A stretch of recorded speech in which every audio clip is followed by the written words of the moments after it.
సరస్వతీ నమస్తుభ్యం వరదే కామరూపిణి విద్యారంభే కరిష్యామి సిద్ధిర్భవతు మే సదా. జై శ్రీరామ్. అందరికీ నమస్కారం.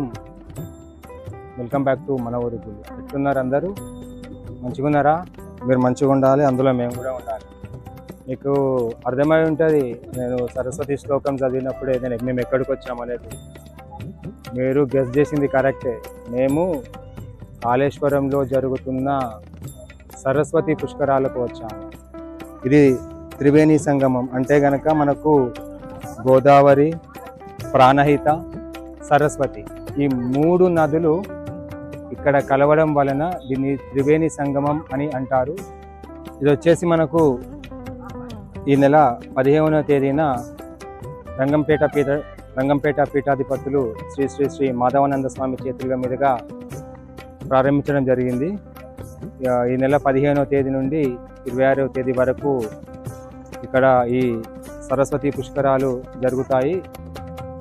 అంటే ఇది మనకు కాళేశ్వరం. ఇది వచ్చేసి మనకు జయశంకర్ భూపాలపల్లి డిస్టిక్లో ఉంటుంది.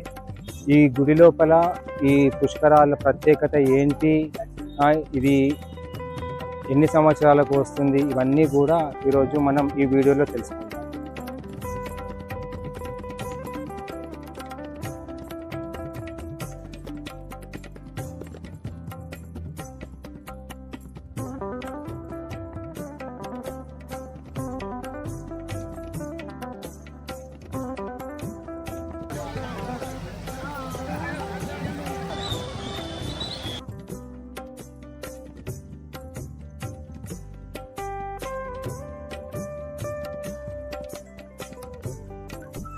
ఇప్పుడు ఇక్కడ బోట్ ఉంది.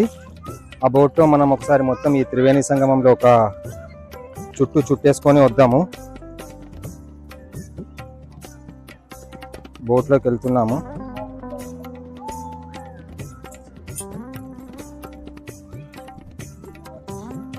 ఇప్పుడు మనం అయితే బోట్లోకి వచ్చినాం. చూద్దాం అన్న ఎంతవరకు తీసుకెళ్తాడు ఏంది. అన్న మాకు త్రివేణి సంగమం కూడా చూపిస్తారా? ఎక్కడెక్కడ మూడు నదులు ఉంటాయనేది నాకు దగ్గరికి పోయినాక చూపిస్తావా? కొంచెం నాకు చూపిస్తుంది. ఇప్పుడు మనం ఏదైతే త్రివేణి సంగమం ఇక్కడ మూడు నదులు కలుస్తాయని చెప్పామో అది వచ్చేసి మనకు ఒకటి గోదావరి, సరస్వతి, ప్రాణహిత. ఇప్పుడు ఇక్కడ ఈ అన్న ఉన్నారు. ఈ అన్న మాటల్లో ఈ మూడు నదులు మనకి ఎక్కడ కలుస్తాయి అనేది వివరంగా చెప్తారు. చెప్పండి అన్న. గోదావరి, ప్రాణహిత నది, అంతర్వాహిని, సరస్వతి నది. ఇక్కడ ఇప్పుడు ఇది ఏం నది అన్నా? ఇప్పుడు మనకి ఇక్కడ చూపిస్తున్నది ఇక్కడ మూడు నదులు ఇక్కడ కలుస్తాయి. గోదావరి ఎక్కడ ఉంది? గోదావరి వచ్చింది సార్, గోదావరి అక్కడ లాస్ట్ లా. ప్రాణహిత నది ఇది, ప్రాణహిత ఇక్కడ. ఓకే. సరస్వతి ఇక్కడ. ఈ మూడు ఇక్కడ కలుస్తాయి. అందుకే దీన్ని త్రివేణి సంగమం అంటారు.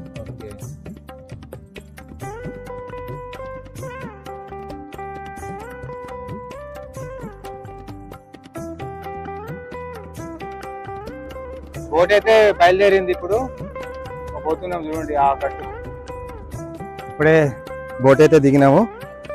బోటు దిగి ఒకసారి ఇక్కడ మనకు సరస్వతి విగ్రహాలు ఇంకా చాలా ఇక్కడ ఉన్నాయి. నేను అవన్నీ చూపిస్తాను. కానీ ఎండ మాత్రం చాలా అంటే చాలా విపరీతంగా ఉంది.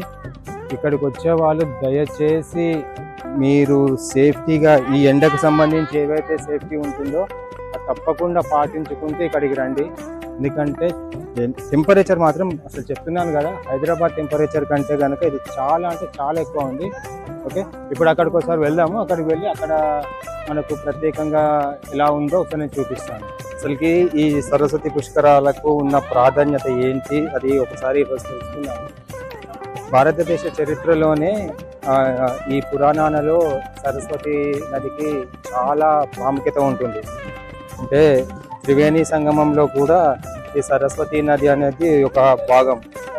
పురాణాలు, చరిత్రలలో ఈ ఎంతో ప్రాధాన్యత కలిగి సరస్వతి నది ఈ యాక్చువల్గా ఏంటంటే ఈ పురాణాల ప్రకారం అయితే ఈ సరస్వతి నది మనకు ఎక్కడ కూడా కనిపించదు.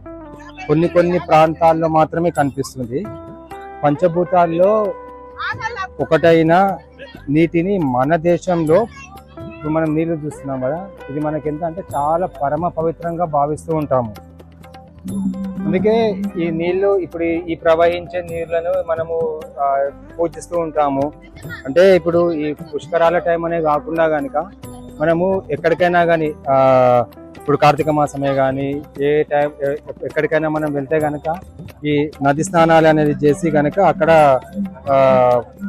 పూజలు చేస్తే మనకు పాపాలు పోతాయని చెప్పేసి కూడా మనకు నమ్ముతూ ఉంటాం మనము. ఇంకోటి ఏంటంటే ఈ మన దేశంలో చాలా నదులకు పురాణాల్లో చాలా ప్రాముఖ్యత కలిగింది. వాటిలో ఈ సరస్వతి నది కూడా ఒకటి. ఋగ్వేదంలో దీని గురించి ప్రస్తావన కూడా ఉంది. సరస్వతి నది గురించి ఋగ్వేదంలో అభితమ్మే నదితమే దేవీతమే అంటే ఉత్తమ తల్లి, ఉత్తమ నది, ఉత్తమ దేవత ఈ విధంగా కీర్తిస్తుంటారు. సరస్వతి నది ఒకప్పుడు భారతదేశంలో వాయువ్య ప్రాంతంలో ప్రవహిస్తుంది అని కూడా పురాణాలు చెబుతూ ఉంటాయి.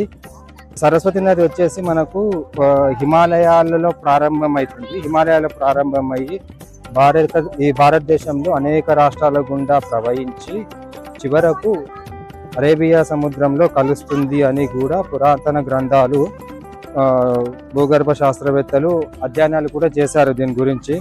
ఋగ్వేదంలో సరస్వతి నది యమున, సట్లెజ్ నదుల మధ్య ప్రవహించినట్టుగా పేర్కొంటుంది. దీని ఆధారంగా సరస్వతి నదిని ఆధునిక కాలంలో గంగ్లర్ హక్రా నది వ్యవస్థగా గుర్తించారు. ఈ నది హిమాచల్ ప్రదేశ్లోని శివాలిక్ కొండల నుంచి ప్రారంభమై పంజాబ్, హర్యానా, రాజస్థాన్ రాష్ట్రాల మీదుగా ప్రవహిస్తుంది. గుజరాత్లోని రనఫ్చక్ అని ఒక సముద్రం ఉంటుంది. అక్కడ ఆ సముద్రంలో కలిసినట్టు చెబుతుంటారు. ప్రస్తుతం ఈ నది మనకి కనిపిస్తుందా అంటే లేదు. సుమారు 4,000-5,000 సంవత్సరాల క్రితం చోటు చేసుకున్న భౌగోళిక వాతావరణ మార్పుల వల్ల ఈ నది ఎడారిలో తన ఆనవాళ్లను వదిలి అదృశ్యమైందని శాస్త్రవేత్తలు అంచనా వేస్తుంటారు. బట్ అది మాత్రం మనము అదే కరెక్ట్ అని మాత్రం చెప్పలేము. శాస్త్రవేత్తలు అంచనా వేస్తూ ఉంటారు. ప్రస్తుతం సరస్వతి నది మార్గంలో ప్రవహిస్తున్న కొన్ని ప్రాంతాల్లో మాత్రం ఉపరితలంపై కనిపిస్తుందని ఒక నమ్మకం ఉంటుంది.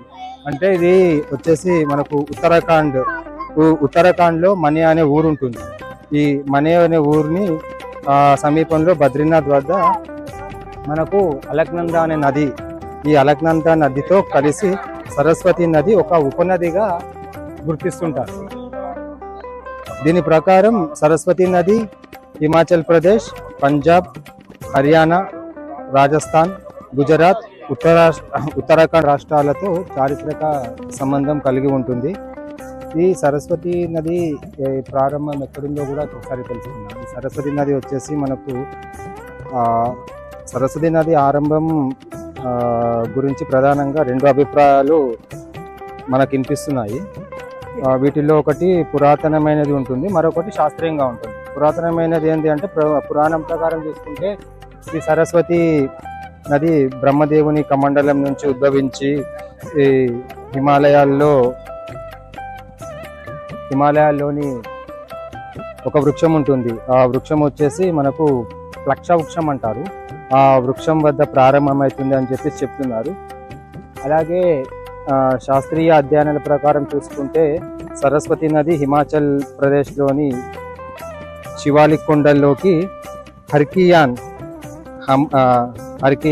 అంటే దీని వచ్చేసి హమానీ నదం నుంచి ఉద్భవించింది అని చెప్పేసి కొందరు కూడా చెప్తుంటారు.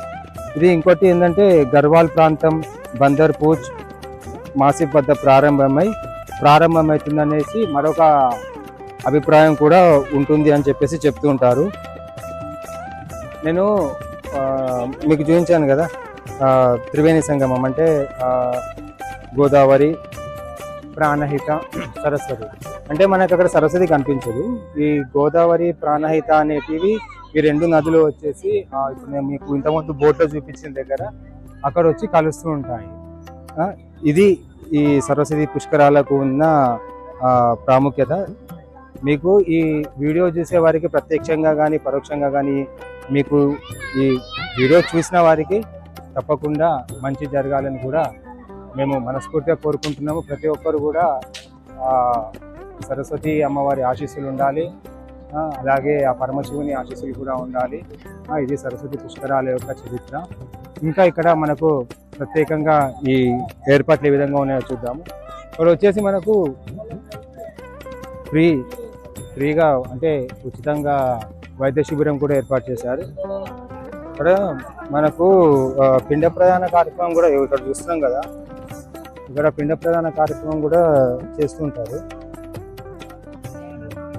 ఇప్పుడు మనం చూస్తున్నాము పిండ ప్రదాన కార్యక్రమాలు. ఇక్కడంతా కూడా పిండ ప్రదాన కార్యక్రమాలు ఎవరైతే వాళ్ళ ఇంట్లో ఎవరైనా స్వర్గస్థులైనా కానీ వాళ్ళ పేరు పైన పిండ ప్రదానం చేసి ఇక్కడ త్రివేణి సంగమంలో వదులుతున్నారు. అంటే వాళ్ళ ఆత్మ శాంతిస్తుంది అన్నట్టు. ఎండ మాత్రం చాలా అంటే చాలా విపరీతంగా ఉంది. కాళ్ళు మాత్రం ఒక ఇట్లా ఎట్లాంటి అసలుకి ఇది ఒక మాకు పరీక్ష లాగానే ఉంది. మనం ఈ బండ్లను చూస్తున్నాం కదా, ఈ బండ్లు ఇక్కడి నుంచి స్టార్ట్ అవుతుంది. ఇక్కడ నుంచి స్టార్ట్ అయ్యి పుష్కరిణి దగ్గరికి తీసుకెళ్తాయి. అంటే ఇప్పుడు ఎవరైనా నడవలేని వాళ్ళు ఉంటారు కదా, అందరూ ఎండలు మస్తు కొడుతున్నాయి, నడవలేరు, కొందరు చెప్పులు వేసుకొని నడవలేకపోతారు. అలాంటి వాళ్ళ కోసం ఈ బండ్లు ఉపయోగించుకుంటారు. కానీ బండ్లను మాత్రం చాలా సంవత్సరాలు చూస్తున్నాము. ఈ బండ్లు మాత్రం వీళ్ళకి ఒక జీవనోపాధి అయిపోయింది. ఒక్కరికి ఎంత? ఒక్కరికి 50 తీసుకుంటావా? ఇప్పటివరకు ఎన్ని ట్రిప్పులు కొట్టినావు? ఇప్పటివరకు ఎంతమంది దించినావు? ఇట్లా 4 ట్రిప్పులు కొట్టినావా? వచ్చినాయి ఒక 500 వచ్చినాయా?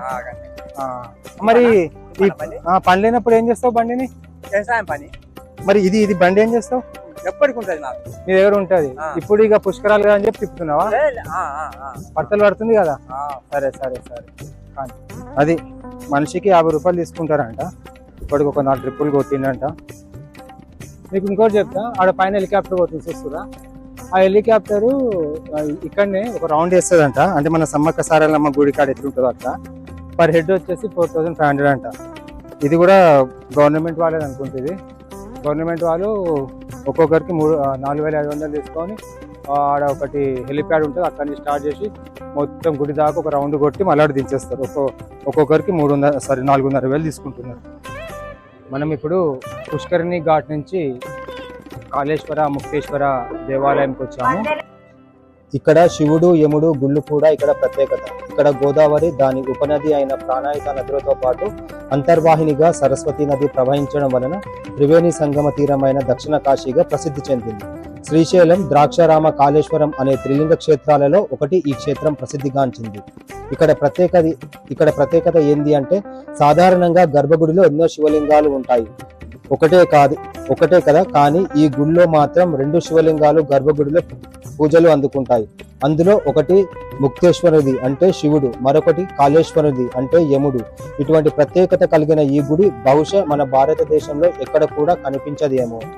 ఇప్పుడు ఈ గుడి స్థల పురాణం గురించి తెలుసుకుందాం. గర్భగుడిలో 2 శివలింగాలు ఉంటాయి అని మనం చెప్పుకున్నాం.